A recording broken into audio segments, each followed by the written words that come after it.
안녕하세요. 2월 1일 토요일입니다. 벌써 2월달로 접어들었습니다. 내일 모레가 또 입춘이기도 합니다. 이제 겨울도 거의 다 끝나가는 것 같고요. 꽃샘추위라든가 이런 게 있긴 하지만 그래도 강추위는 이제 거의 사라져가는 것 같습니다. 한 번 정도 추위가 올진 모르겠지만 상황적으로 보면 이제 거의 추위는 이제 세력을 상실할 것 같고요. 이제 앞으로는 점점 따뜻해질 일만 남았습니다. 그러나 2월 한 달은 춥죠, 여전히. 그러니까 방심하지 마시고 옷 따뜻하게 입고 건강 잘 챙기시면 좋겠습니다. 오늘은 고린도전서 14장 13절과 14절입니다. 그러므로 방언을 말하는 자는 통역하기를 기도할지니 내가 만일 방언으로 기도하면 나의 영이 기도하거니와 나의 마음은 열매를 맺히지 못하리라. 아멘. 바울이 앞에서도 그 방언에 대해서 설명을 했었는데 오늘 본문에서 다시 방언에 대해서 끄집어냅니다. 중요하다는 이야기죠. 그러면서 이 방언과 연관돼서 쭉 설명한 것이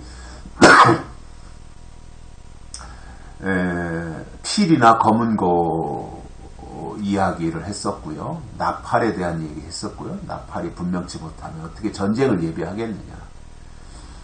또 말을 할 때 상대방이 알아듣기 쉬운 말을 해야지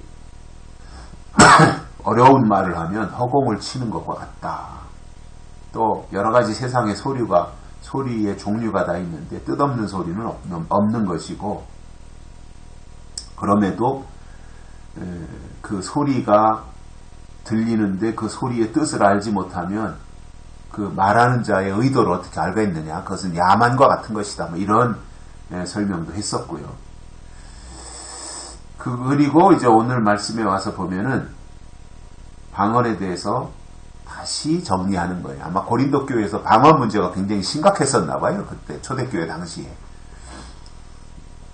그러다 보니 이제 바울이 그거에 대해서 교리적인 정리를 하는 거죠. 바울이 나서서 정리해줘야 고린도 교회가 평안해지지 바울 같은 분이 정리 안 해주면 계속해서 갑론을박하지 않겠어요?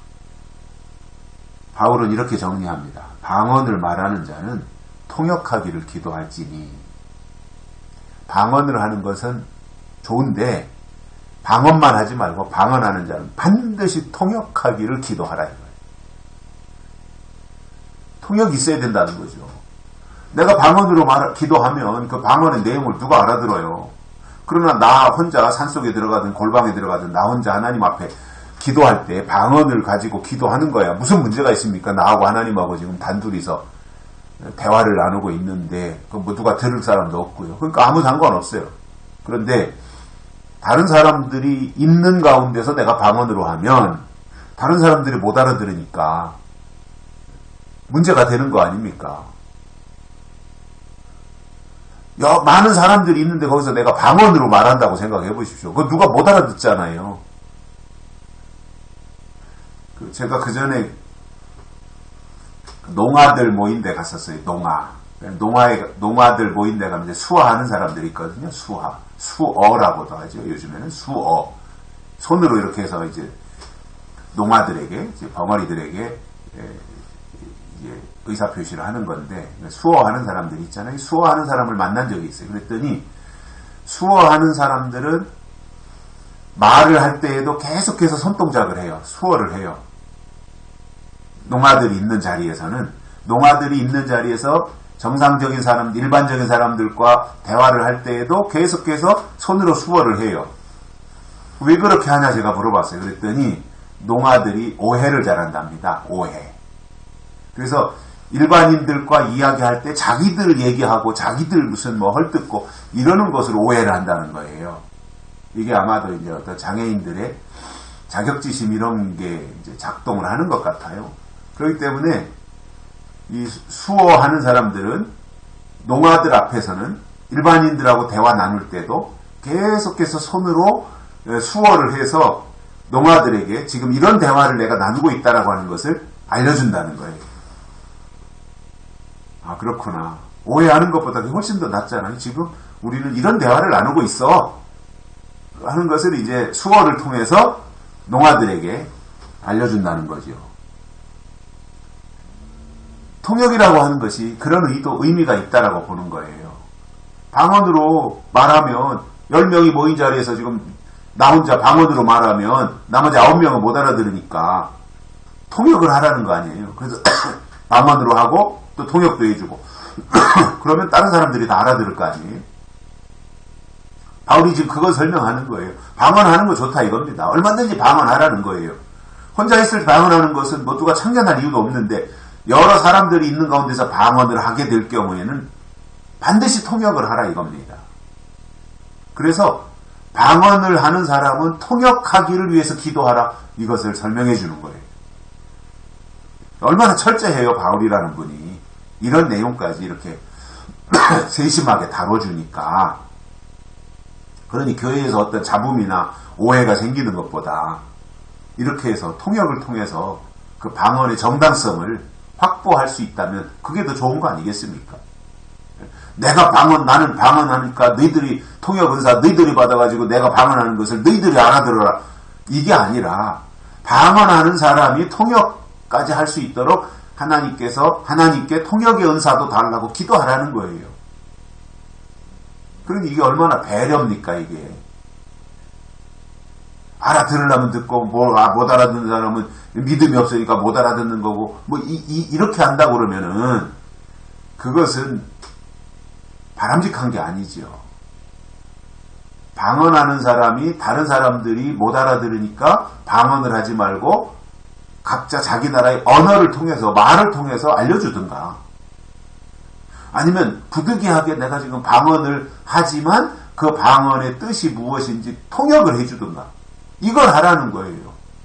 듣는 사람이 알아듣는 말로 하든가 아니면 방언을 하게 되면 통역을 하든가 이 둘 중에 하나 하라는 겁니다. 왜냐? 듣는 사람의 입장도 중요하다는 거예요.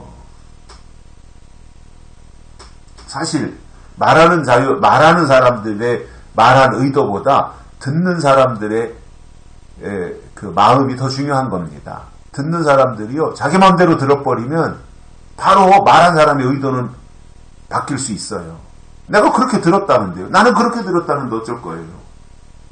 그렇기 때문에 말하는 사람은 듣는 사람의 입장에서 말을 참 잘 해야 됩니다. 잘 말해야 돼요. 그래서 방언을 말하는 자는 통역하기를 기도할지니 만일 방언으로 기도하면 나의 영이 기도하는 거거니와 방언은 내 영이 기도하는 거다 이겁니다. 내 영이 기도하는 거 방언 기도 좋은 거지요. 골방에 들어가서 하나님하고 나하고 단둘이서 대화를 나누고 속삭이고 방언으로 주고받고 기도하면 얼마나 좋은 거예요. 그 신나는 거죠. 또 방언 기도 저도 해봤지만 신나는 거죠. 시간 가는 줄 모르는 거고요. 깊이 기도가 들어갈 수 있고요. 그런 장점도 있습니다. 근데 방언으로 기도하는 것은 내 영이 하나님과 기도하는 것이다 이거예요. 그러나 나의 마음은 열매를 맺히지 못하리라. 방언으로 기도하면 내 영은 유익하지만 내 마음에는 열매가 없다는 거예요. 그러니 통역하라 이겁니다. 아니면 자기 나라 말로 기도하라 이거예요. 열매가 없다는데요. 중요한 것은 다른 사람들에 대한 배려입니다. 듣는 사람들이 오해하지 않도록 해줄 필요가 있는 겁니다. 여기까지 하겠습니다. 고맙습니다.